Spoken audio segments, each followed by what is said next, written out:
ഞങ്ങളങ്ങനെ ഇന്നലെ രാത്രി വീട്ടിൽ വന്ന് കയറിയപ്പോൾ ഞങ്ങളുടെ കിച്ചണിൻ്റെ രംഗങ്ങളൊക്കെയാണ് ഈ കാണുന്നത്. നമ്മളെങ്ങനെയാണോ അടച്ച് മൂടിയൊക്കെ വെച്ചൊക്കെ പോയായിരുന്നത് അതേപോലെ തന്നെ കിടപ്പുണ്ട്. കൂടാണ്ട് കുറച്ച് എക്സ്ട്രാ പൊടിയൊക്കെ വന്നിട്ടുണ്ട്. കാറ്റൊക്കെ വീശുമ്പോൾ ജനലയുടെയൊക്കെ സൈഡിൽ കൂടെയൊക്കെ കയറി അങ്ങനെ കുറച്ച് പൊടി പിടിച്ചിട്ടുണ്ട്. വേറെ കുഴപ്പങ്ങളൊന്നുമില്ല. നമ്മൾ ഗ്യാസ് സ്റ്റവൊക്കെ നല്ലപോലെ കവർ ചെയ്തിട്ടിട്ട് പോയായിരുന്നു. അപ്പോൾ ഞങ്ങൾ നേരം വെളുത്ത് ക്ലീനിങ് ചെയ്യണം. അപ്പോൾ ആദ്യം തന്നെ ജനലേക്കൊന്ന് ക്ലീൻ ചെയ്യാമെന്ന് വെച്ചു. ജനലിലൊക്കെ കാറ്റൊക്കെ അടിച്ചിട്ട് പൊടി പിടിച്ചിരിക്കുകയായിരുന്നു. അപ്പോൾ ചേട്ടൻ എന്താ വെള്ളം ഒഴിച്ച് കഴുകിക്കൊണ്ടിരിക്കുകയാണ്. ഞാൻ താഴെ നിന്ന് വൈപ്പർ കൊണ്ട് വെള്ളമൊക്കെ ഇങ്ങനെ തടുത്ത് ബേസിനിലേക്ക് ഇങ്ങനെ താഴേക്ക് വന്ന് വീഴാതെ ബേസിനിലേക്ക് വന്ന് വീഴാനായിട്ട് ഇങ്ങനെ തടുത്ത് കൊടുത്തുകൊണ്ടിരിക്കുക. ഇവിടെ ഞങ്ങളുടെ AC ക്ലീൻ ചെയ്യാനുള്ള ചേട്ടൻ വന്നിട്ടുണ്ട്.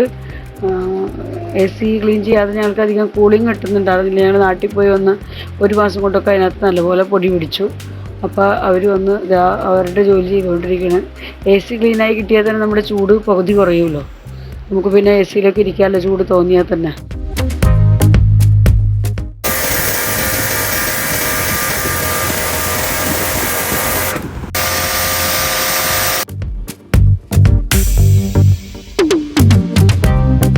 ഹായ് ഫ്രണ്ട്സ്, എല്ലാവർക്കും ലിജീസ് വ്ലോഗ്സിലേക്ക് സ്വാഗതം. നമ്മുടെ ഇന്നത്തെ വീഡിയോ എന്ന് പറയുന്നത് ഞങ്ങൾ UP-യിൽ വന്നിട്ട് നെക്സ്റ്റ് ഡേ എടുക്കുന്ന വീഡിയോ കേട്ടോ. ഇന്നലെ രാത്രിയിൽ ഞങ്ങൾ എത്തിയത് രാത്രി ഒരു 9:45 ഒക്കെ ആയപ്പോഴേക്കും വീട്ടിലെത്തി. അപ്പോൾ പോരുന്ന വഴിക്ക് തന്നെ ഫുഡൊക്കെ കഴിച്ച് ഞങ്ങൾ പോകുന്നത്. അതുകൊണ്ട് പിന്നെ ഇവിടെ വന്ന് പിന്നെ ഫുഡിൻ്റെ കാര്യമൊന്നും ടെൻഷൻ ഉണ്ടായിരുന്നില്ല. പിന്നെ വീട് വന്നപ്പോൾ കിടന്ന അവസ്ഥയൊക്കെ ഞങ്ങൾ കാണിച്ചു തന്നിരുന്നല്ലോ. ഇന്ന് രാവിലെ തൊട്ട് ഞങ്ങൾ എണീറ്റപ്പോൾ തൊട്ട് ക്ലീനിങ്ങും കാര്യങ്ങളൊക്കെ ആയിരുന്നു. എവിടെ എത്തിയിട്ടില്ല. ഭയങ്കര ചൂടാണ്, പെരും ചൂട്. UP-യിലെ ടെമ്പറേച്ചർ നിങ്ങൾക്ക് ചെക്ക് ചെയ്ത് നോക്കി കാണാം. ഭയങ്കര ചൂടാണ്, ഇപ്പോൾ ഒരു രക്ഷയില്ല. ഞങ്ങൾക്ക് ശരിക്കും പറഞ്ഞാൽ നാളെ 19-ാം തീയതി തൊട്ട് സ്കൂൾ തുറക്കുമെന്നാണ് പറഞ്ഞിരുന്നത്. പക്ഷെ ഇപ്പോൾ അതൊക്കെ മാറി DM-ൻ്റെ ഓർഡർ വന്നു. അപ്പോൾ അത് 24-ലേക്ക് മാറ്റിയേക്കാണ്. അപ്പോൾ ശരിക്കും പറഞ്ഞാൽ ഒരാഴ്ചത്തെ ഗ്യാപ്പ് വന്നിട്ടുണ്ട്. ഇവിടെ ഒരു 5-6 ദിവസം എന്തായാലും നമുക്ക് ഗ്യാപ്പ് കിട്ടി. അപ്പോൾ ഞങ്ങളെ സംബന്ധിച്ച് ശരിക്കും പറഞ്ഞാൽ ഒരു കണക്കിന് നല്ലതാണ്. കാരണം അഞ്ജുവിന് ഹോളിഡേ അസൈൻമെൻ്റ് ഒക്കെ കൊടുത്തിട്ടുണ്ടായിരുന്നു. അപ്പോൾ അതൊന്നും എഴുതി കഴിഞ്ഞിട്ടില്ല. അപ്പോൾ അതൊക്കെ എഴുതാൻ അഞ്ജുവിന് ടൈം കിട്ടും. പക്ഷേ ഇവിടുത്തെ ചൂടിൽ വന്ന് പെട്ടത് ഭയങ്കര സഹിക്കാൻ വയ്യ. അതേ വന്ന് ഞാൻ കാര്യമായിട്ട് പണികളൊന്നും തീർത്തിട്ടില്ല കേട്ടോ. കുറച്ച് ജോലികളൊക്കെ കിച്ചണൊന്ന് കുക്ക് ചെയ്യാവുന്ന രീതിയിൽ ജസ്റ്റ് ഒന്ന് അറേഞ്ച് ചെയ്ത് തുടങ്ങിയിട്ടുള്ളൂ. ഇവിടെ ഉണ്ടായിരുന്ന പ്ലേറ്റുകൾ കാര്യങ്ങളെല്ലാം നമ്മൾ കവറിലാക്കി കെട്ടി വെച്ചേക്കായിരുന്നു. അപ്പോൾ അതെല്ലാം എടുത്ത് ഇന്ന് ഈ സമയമൊക്കെ ആയപ്പോഴേക്കും എല്ലാം ക്ലീൻ ചെയ്ത് വീണ്ടും വെച്ച പോലെ തന്നെ എല്ലാം എടുത്ത് വെച്ചിട്ടുണ്ട്. പിന്നെ ഇവിടെയൊക്കെ ക്ലീൻ ചെയ്യാനുണ്ടായിരുന്നു, അതൊക്കെ ക്ലീൻ ചെയ്തു. പിന്നെ പാലുകാരൻ ചേട്ടൻ കറക്റ്റ് ഡേറ്റ് തെറ്റിക്കാതെ തന്നെ ഞങ്ങൾ ഇന്ന ഡേറ്റിന് എത്തുന്നവർക്ക് പറഞ്ഞിട്ടുണ്ടായിരുന്നു പാലുകാരൻ ചേട്ടൻ്റെ അടുത്ത്. അപ്പോൾ അതേ തൊട്ട് നെക്സ്റ്റ് ഡേ തന്നെ പാലും ആയിട്ട് വന്നിട്ടുണ്ട്. പാല് തിളപ്പിച്ചിവിടെ തണുക്കാനായിട്ട് വെച്ചിരിക്കുകയാണ്. പിന്നെ ഇത്തിരി അറേഞ്ച്മെൻറ്റ്സ് ഒക്കെ ചെയ്ത് ഇവിടെ ഞാൻ ഇങ്ങനെ ഒരു നമ്മുടെ ഫ്രിഡ്ജിൻ്റെ സൈഡിലിട്ടായിരുന്ന ഒരു സ്റ്റാൻഡായിരുന്നു കേട്ടത്. റാക്കായിരുന്നു. ഞാനിത് ആമസോണിൽ നിന്ന് പണ്ട് വാങ്ങിയതാണ്. പിന്നെ ഞങ്ങളുടെ വീടിൻ്റെ തൊട്ടടുത്ത് തന്നെ ഒരു അമ്പലമുണ്ട്. അവിടെ പൂജ നടക്കണം. അപ്പോൾ അവിടുന്ന് ഭയങ്കരമായിട്ട് ഉറക്ക ഒരു മ്യൂസിക്കൊക്കെ വെച്ചിട്ടുണ്ട്, പാട്ട് വെച്ചിട്ടുണ്ട്. പിന്നെ ആരും അവിടെ പ്രസംഗിക്കുന്ന ഒച്ചയേക്കാം.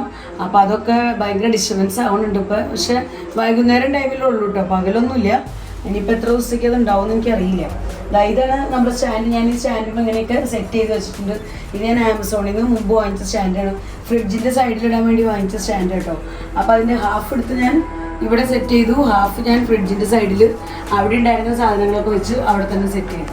അപ്പോൾ ഇവിടെ നമ്മുടെ കളർഫുൾ പ്ലേറ്റ്സുകളെല്ലാം ഞാൻ അവിടെ ആയിരുന്നു വെച്ചായിരുന്നത്. ഇത് എടുക്കാൻ എളുപ്പമുണ്ട്. അവിടെ ഇരിക്കുമ്പോൾ എനിക്ക് അവിടെ നിന്ന് എടുക്കാനുള്ള മടിയൊക്കെ കാരണം അധികം യൂസ് ചെയ്യാറില്ല. അപ്പോൾ വേഗത്തിൽ യൂസ് ചെയ്യാമെന്ന് വെച്ച് അങ്ങനെ ഇവിടെ വെച്ചിട്ട് ഈ സ്റ്റാൻഡിൻ്റെ കാര്യമൊന്നും ഒന്നും ആയിട്ടില്ല. ഇത് ഞാൻ നാളെ വിചാരിച്ചേക്കണം ഇതിനൊക്കെ ഒന്ന് ക്ലീൻ ആക്കാമെന്ന്. ഇതിൻ്റെ മുകളിൽ ഞാൻ ടവലിട്ട് മൂടിയിട്ടുണ്ടായിരുന്നു. പക്ഷേ ടവൽ മാറ്റിയെന്നല്ലാണ്ട് വേറെ ഒന്നും ഞാൻ ചെയ്തിട്ടില്ല. ഇതിൻ്റെ ക്ലീനിങ്ങൊക്കെ കിടക്കുന്നുള്ളൂ.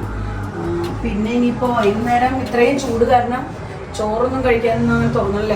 കേരളത്തിലത്തെ ഇവിടുത്തെയും കാലാവസ്ഥ എന്ന് പറഞ്ഞാൽ കംപ്ലീറ്റ്ലി ഡിഫറെൻ്റാണ്. ഭയങ്കര ചൂടാണ്. നിങ്ങൾക്കിപ്പോൾ ഊഹിക്കാലോ നമ്മുടെ കാലാവസ്ഥയുടെ ഇത്രയും ഈ ചൂടിൻ്റെ പ്രശ്നം കാരണം കൊണ്ട് തന്നെ ഒരാഴ്ചത്തേക്ക് സ്കൂൾ നീട്ടി വെച്ചിരിക്കുക എന്നുള്ളത് കുട്ടികൾക്കായാലും ഞങ്ങൾക്കായാലും ഒക്കെ ബുദ്ധിമുട്ടാണ്. ചൂടത്ത് പോവുക, കുട്ടികൾക്ക് ഇരിക്കാനും ഞങ്ങൾക്ക് പഠിപ്പിക്കാനും ഒക്കെ ബുദ്ധിമുട്ടാണ്. അപ്പോൾ അത്രയും ചൂടാണ്. ഇപ്പോൾ ഭയങ്കര ചൂടാണ്, പറഞ്ഞറിയിക്കാൻ വയ്യാത്ത ചൂട്. AC ക്ലീൻ ആക്കാൻ ഉണ്ടായിരുന്നു. ചേട്ടൻ വന്ന് AC ഒക്കെ കംപ്ലീറ്റ്ലി ക്ലീൻ ആക്കിയിട്ടുണ്ട്. അതിനകത്ത് പൊടിയൊക്കെ പിടിച്ച് 1 മാസം അങ്ങനെ കിടന്ന് അത് പൊടിയൊക്കെ പിടിച്ചിരിക്കുകയായിരുന്നു. അപ്പോൾ അതൊക്കെ ഒന്ന് ക്ലീൻ ആക്കിയപ്പോൾ ഒന്നും കൂടെ കൂളിംഗ് നമുക്ക് നന്നായി കിട്ടുന്നുണ്ട്. മുമ്പ് കൂളിംഗ് ഇത്തിരി കുറവായിരുന്നു, ഞങ്ങൾ വന്നപ്പോഴൊക്കെ ഇപ്പോൾ ഓണാക്കി വെച്ചപ്പോൾ കൂളിംഗ് കുറവായിരുന്നു. അപ്പോൾ ക്ലീൻ ചെയ്ത് കഴിഞ്ഞപ്പോൾ നന്നായിട്ടുണ്ട്, ബെറ്റർ ആയിട്ടുണ്ട്.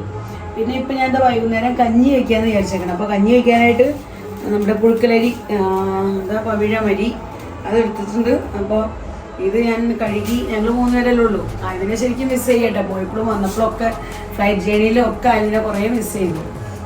അതിനുണ്ടായിരുന്നെങ്കിൽ ഒത്തിരി കാര്യങ്ങൾ വ്യത്യാസങ്ങളുണ്ട്. അപ്പോൾ അതിനില്ല. അപ്പം എന്തായാലും ഞങ്ങൾ 3 പേരെന്താ ഇനി കഞ്ഞി കുടിക്കാൻ പോവാം. അപ്പോൾ കഞ്ഞിക്ക് ഇനി എന്താ കറി എന്ന് വെച്ചാൽ ഞാൻ കറിയൊന്നും ഉണ്ടാക്കുന്നില്ല. ഇന്ന് ചട്നി അരയ്ക്കാമെന്ന് വെച്ചു. തേങ്ങ എടുത്ത് വെച്ചിട്ടുണ്ട്, കുറച്ച് തേങ്ങ ചേട്ടൻ ചരണ്ടി തന്നിട്ടുണ്ട്. അപ്പോൾ ഇത് വെച്ചൊന്നൊരു തേങ്ങ ചമ്മന്തി ഉണ്ടാക്കാമെന്ന് വിചാരിച്ചേക്കണം. പിന്നെ ക്ലീനിങ്, ബാക്കി റൂമുകളൊക്കെ ക്ലീനിങ് ഒന്നും കഴിഞ്ഞിട്ടില്ല. ഓരോന്നായിട്ട് ഇങ്ങനെ പയ്യെ ഞങ്ങൾ ചെയ്തുകൊണ്ടിരിക്കുകയാണ്. ഇവിടുത്തെ ഒരു ഏരിയ കുക്കിങ്ങിന് സെറ്റപ്പ് ആക്കിയിട്ടുണ്ട്, അത്രേ ചെയ്തിട്ടുള്ളൂ.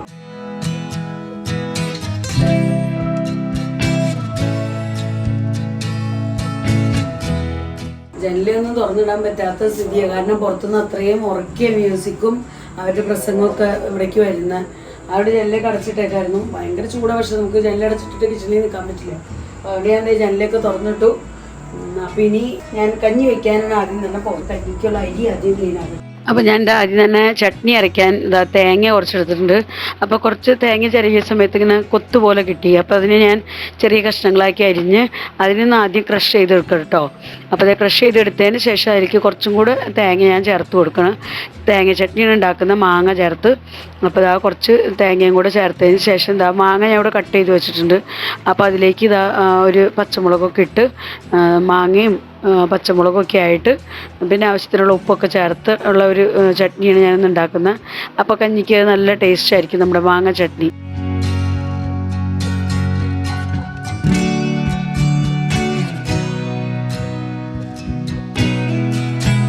അപ്പോൾ അങ്ങനെ നമ്മുടെ മാങ്ങ ചട്നി ഇവിടെ നിമിഷ നേരം കൊണ്ട് റെഡിയായി. നല്ല ഡ്രൈ ആയിട്ടുള്ളൊരു ചട്നിയാണ്, ഞാൻ വെള്ളമൊന്നും ചേർത്തിട്ടുണ്ടായിരുന്നില്ല. അപ്പോൾ അതുകൊണ്ട് തന്നെ നല്ല ഡ്രൈ ആയിട്ടുള്ള ചട്നിയായിട്ട് നമുക്ക് കിട്ടിയിട്ടുണ്ട്. നമുക്ക് നമ്മുടെ കഞ്ഞിയൊക്കെ വെന്ത് സെറ്റായിരിപ്പുണ്ട്. അപ്പോൾ നമുക്ക് കഞ്ഞി ഒന്ന് തുറന്ന് നോക്കാം. അപ്പോൾ പ്രഷറൊക്കെ പോയി കഴിഞ്ഞു. അപ്പോൾ ഞാൻ കഞ്ഞിയുടെ കുക്കർ തുറക്കണം കേട്ടോ. അപ്പോൾ കഞ്ഞി ഇവിടെ റെഡിയായി കിട്ടിയിട്ടുണ്ട്. അപ്പോൾ കഞ്ഞിയിൽ ഞാൻ ഒരു ശകലം ഉപ്പൊക്കെ ചേർത്ത് കൊടുത്തിട്ടോ ഞങ്ങൾ യൂസ് ചെയ്യണേ. അപ്പോൾ ചട്നിയുടെ കൂടെ തന്നെ കഴിക്കാനായിട്ട് നമുക്ക് മാങ്ങ അച്ചാറും ഉണ്ട് കേട്ടോ.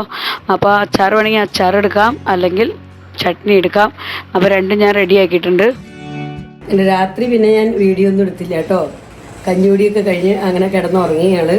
പിന്നെ ഇപ്പോൾ രാവിലെ തന്നെ എനിക്ക് വന്ന് ബ്രേക്ക്ഫാസ്റ്റ് കാര്യങ്ങളെല്ലാം കഴിഞ്ഞു.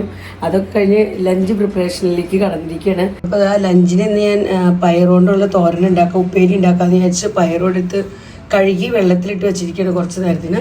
പിന്നെ ഇവിടെ പരിപ്പ് എടുത്തിട്ടുണ്ട്. നമ്മൾ UP-യിലെത്തിയല്ലോ, പിന്നെ പരിപ്പ് കറി ഉണ്ടാക്കണം. അപ്പോൾ പരിപ്പ് കറിക്ക് പരിപ്പ് എടുത്തിട്ടുണ്ട്. പിന്നെ ഇവിടെ ഞാൻ ഇന്നലെ ചേട്ടൻ മുളക് വാങ്ങിച്ചിട്ടുണ്ടെന്നു. അപ്പോൾ അതിൻ്റെ ഞെട്ടിയൊക്കെ ഒന്ന് കളഞ്ഞ് ബോക്സുകളിലാക്കി വെക്കാമെന്ന് വിചാരിച്ച് ഞാൻ ഇവിടെ കളഞ്ഞുകൊണ്ടിരിക്കുക കേട്ടോ.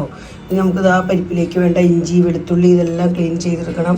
അതുപോലെ തന്നെ തേങ്ങ അരയ്ക്കണം. അപ്പോൾ തേങ്ങ അരയ്ക്കാനായിട്ട് ഞാൻ തേങ്ങ ഇവിടെ എടുത്ത് വെച്ചിട്ടുണ്ട്. അപ്പോൾ തേങ്ങ ജീരകം കൂടിയൊക്കെ അരച്ച് അങ്ങനെ പരിപ്പ് കറി ഒന്ന് ഉണ്ടാക്കാമെന്ന് വിചാരിക്കണം. പിന്നെ ചോറൊക്കെ വെക്കണം. അങ്ങനത്തെ ജോലികളൊക്കെ ഉണ്ട് ഇനി.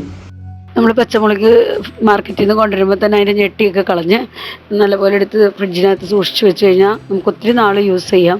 വേഗത്തിൽ ചീഞ്ഞും പഴുത്തൊന്നും പോവില്ല. പിന്നെ വെളുത്തുള്ളി ഞാനിവിടെ കറിക്കൊക്കെ വേണ്ടിയിട്ട് എനിക്ക് വെളുത്തുള്ളി ആവശ്യമുണ്ട്. അപ്പോൾ ഞാൻ എല്ലാം അങ്ങനെ അല്ലി അതിൻ്റെ പൊളിച്ചെടുത്ത് ഇങ്ങനെ വെള്ളത്തിലിട്ട് വെക്കുന്നുണ്ട് ഇത്തിരി നേരം. അപ്പോൾ നമുക്ക് ക്ലീൻ ചെയ്തെടുക്കാൻ എളുപ്പമുണ്ട്. അപ്പോൾ അതോടൊപ്പം തന്നെ എനിക്ക് ഇഞ്ചിയും ക്ലീൻ ആക്കണം. അപ്പോൾ ഇഞ്ചി വെളുത്തുള്ളി കാര്യങ്ങളെല്ലാം ക്ലീനാക്കി എടുക്കാനുണ്ട്. അപ്പോൾ അങ്ങനെ ഉച്ചക്കാലത്തേക്കുള്ള ലഞ്ച് കാര്യങ്ങളെല്ലാം ഇനി ബാക്കി കിടക്കണം. പച്ചമുളകിൻ്റെയൊക്കെ ഞെട്ടിയൊക്കെ കളഞ്ഞ് ഞാൻ മാറ്റി വെച്ചിട്ടുണ്ട്. പിന്നെ വെളുത്തുള്ളി ഇപ്പോൾ ജസ്റ്റ് ഒന്ന് അതിൻ്റെ ഇതളുകളൊക്കെ ഇങ്ങനെ പൊളിച്ചെടുത്ത് വെള്ളത്തിലിട്ടേക്കണം. അപ്പോൾ അതും ക്ലീനാക്കി എടുക്കണം. ഇഞ്ചി അതൊക്കെ നന്നാക്കി എടുത്തിട്ട് വേണം എനിക്കിനി പരിപ്പ് കറിയൊക്കെ വെക്കാനായിട്ട്, ചോറ് വെക്കണം. അങ്ങനെ ഒത്തിരി ജോലികൾ കിടക്കുന്നുണ്ട്. അപ്പോൾ ഇന്നത്തെ വീഡിയോ ഞാനിവിടെ അവസാനിപ്പിക്കുകയാണ്. വീഡിയോയെക്കുറിച്ചുള്ള നിങ്ങളുടെ അഭിപ്രായങ്ങളെല്ലാം കമൻസിലൂടെ അറിയിക്കാൻ മറക്കരുത്. വീഡിയോ നിങ്ങൾക്ക് ഇഷ്ടപ്പെടുന്നുണ്ടെങ്കിൽ ലൈക്ക് ചെയ്യാനും ഷെയർ ചെയ്യാനും സബ്സ്ക്രൈബ് ചെയ്യാനൊന്നും മറക്കരുത് കേട്ടോ. ഫേസ്ബുക്കിലാണ് നിങ്ങൾ ഈ വീഡിയോ കാണുന്നതെങ്കിൽ ലിജീസ് വ്ളോഗ്സ് എന്നുള്ള ഫേസ്ബുക്ക് പേജ് ഫോളോ ചെയ്ത് എന്നെ സപ്പോർട്ട് ചെയ്യാനും മറക്കരുത്. വീണ്ടും നമുക്ക് നല്ലൊരു അടിപൊളി വീഡിയോയുമായി കാണാം. Bye bye.